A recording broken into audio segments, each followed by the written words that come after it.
Princess Bride, S. Morgenstern's classic tale of true love and high adventure. The Good Parts version, abridged by William Goldman. Part 8, Section 3, Honeymoon. I'm going to tell you something once, and then whether you die or not is strictly up to you, Wesley said, lying pleasantly on the bed. Across the room, the prince held the sword high. What I'm going to tell you is this. Drop your sword. And if you do, then I will leave with this baggage here. He glanced at Buttercup. And you will be tied up, but not fatally, and will soon be free to go about your business. And if you choose to fight, well then, we will not both leave alive. I expect to breathe a while, the prince said. I think you are bluffing. You've been prisoner for months, and I myself killed you less than a day ago. So I doubt that you have much might left in your arm. Possibly true, Wesley agreed. And when the moment comes, remember that. I might indeed be bluffing. I could, in fact, be lying right here because I lack the strength to stand. All that, weigh carefully. You are only alive now because you said to the pain. I want that phrase explained. My pleasure. It was 5:52 now, 3 minutes left. He thought he had 18. He took a long pause, then started speaking. Surely you must have guessed I'm no ordinary sailor. I am, in fact, Roberts himself. I am, in fact, not the least surprised or odd. To the pain means this. If we duel and you win, death for me. If we duel and I win, life for you. But life on my terms. Meaning? It could all still be a trap. His body was at the ready. There are those who credit you with skill as a hunter, though I find that doubtful. The prince smiled. The fellow was baiting him. Why? And if you hunt well, then surely, when you tracked your lady, you must have begun at the cliffs of insanity. A duel was fought there, and if you noted the movements and the strides, you would know that those were masters battling. They were. Remember this, I won that fight, and I am a pirate. We have our special tricks with swords. It was 5:53. I'm not unfamiliar with steel.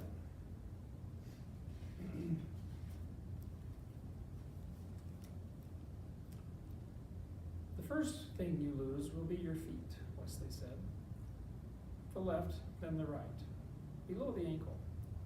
You'll have stumps available to use within 6 months. Then your hands at the wrist. They heal somewhat quicker. 5 months is a fair average.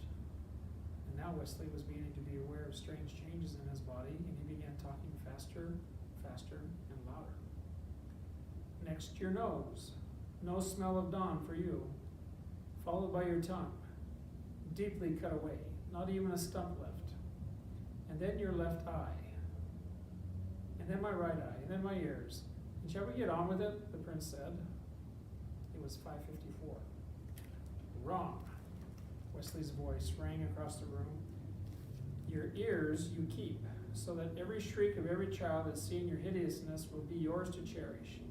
Every babe that weeps in fear at your approach, every woman that cries, Dear God, what is that thing? Will reverberate forever with your perfect ears. That is what to the pain means.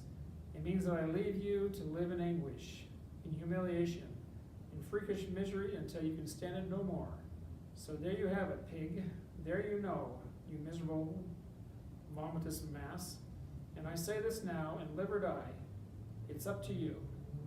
Drop your sword. The sword crashed to the floor. It was 5:55. Wesley's eyes rolled up into his head, and his body crumpled and half-pitched from the bed. And the prince saw that and went to the floor, grabbing for his sword, standing, starting to bring it high, when Wesley cried out, Now you will suffer to the pain.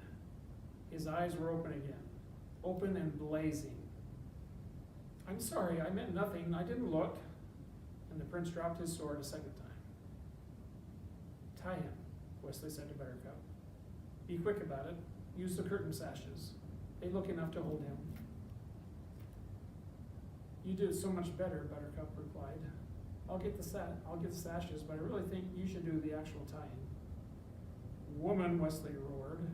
You're the property of the dread pirate robbers, and you do what you're told.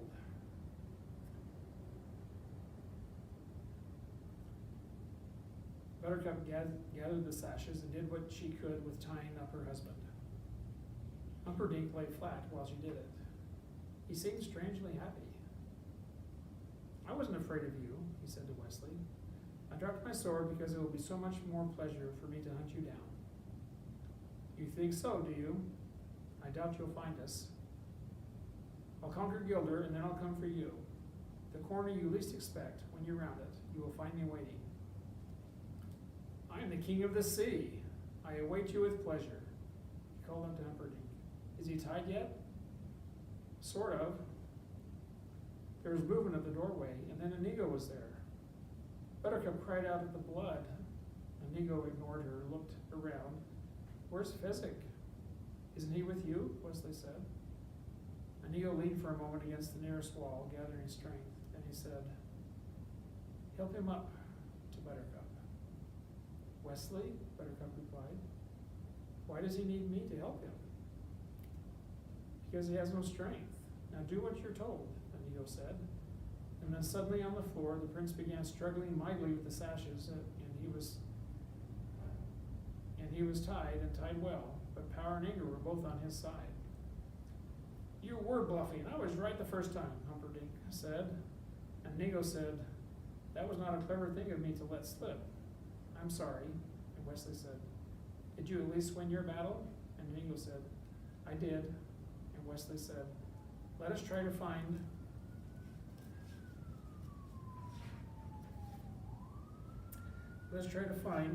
some place to defend ourselves. At least perhaps we can go together.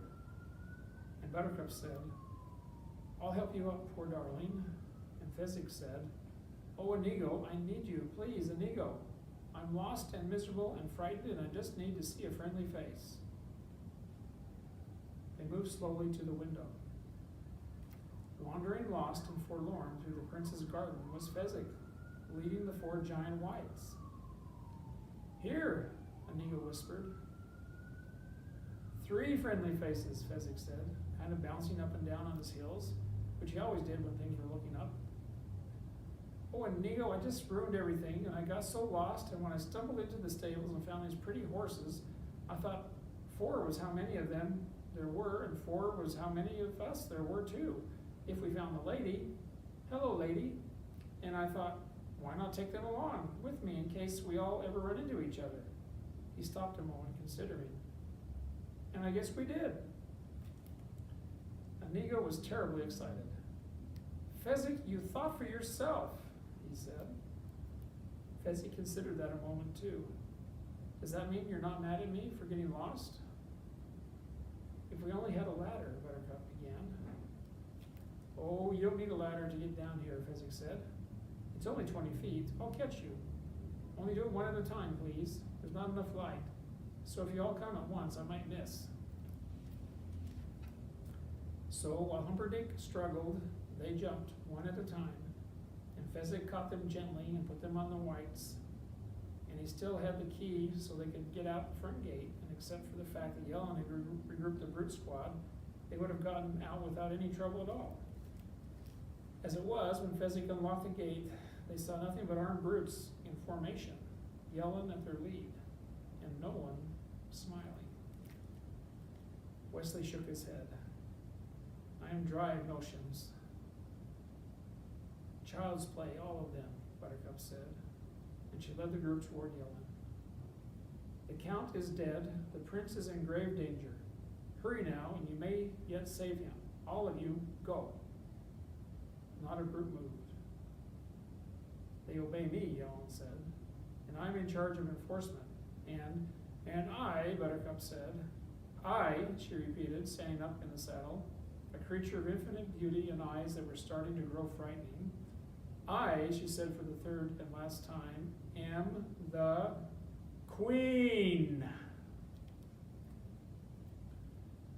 There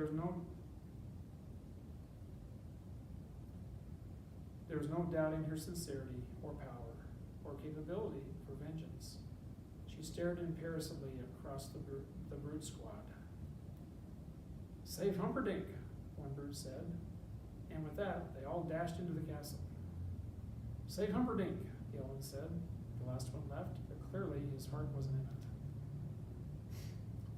Actually, that was something of a fib, Buttercup said as they began to ride for freedom.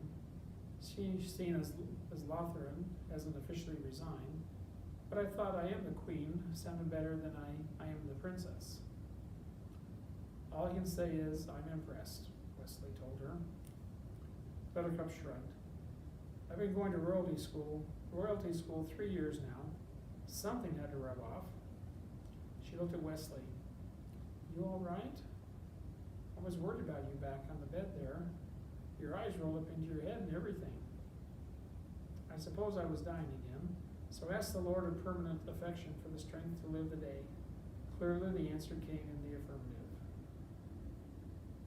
"I didn't know there was such a fellow," Buttercup said.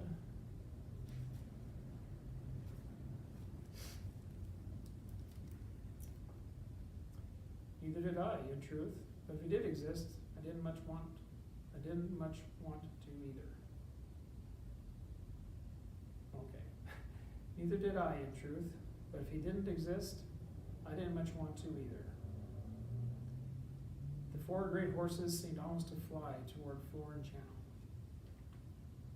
"It appears to me as if we're doomed then," Buttercup said. Wesley looked at her. "Doomed, madame?" "To be together, until one of us dies." "I've done that already, and I haven't the slightest intention of ever doing it again," Wesley said. Buttercup looked at him. "Don't we sort of have to sometime?" "Not if we promise to outlive each other, and I make that promise now." Buttercup looked at him. "Oh, my Wesley, so do I." From behind them, suddenly, closer than they imagined, they could hear the roar of Humperdinck. "Stop them! Cut them off!" They were admittedly startled, but there was no reason for worry. They were on the fastest horses in the kingdom, and the lead was already theirs. However, this was before Inigo's wound reopened, and Wesley relapsed again, and Fezzik took the wrong turn, and Buttercup's horse threw a shoe. And the night behind them was filled with the crescendoing sound of pursuit. And that, my friends, is how Morgenstern ends the story. So, how do you think it ends? I think maybe Wesley and Buttercup are still out there somewhere. If you listen to this throughout all the recordings, I hope that you enjoyed it. I know that I've enjoyed reading it and sharing it with you.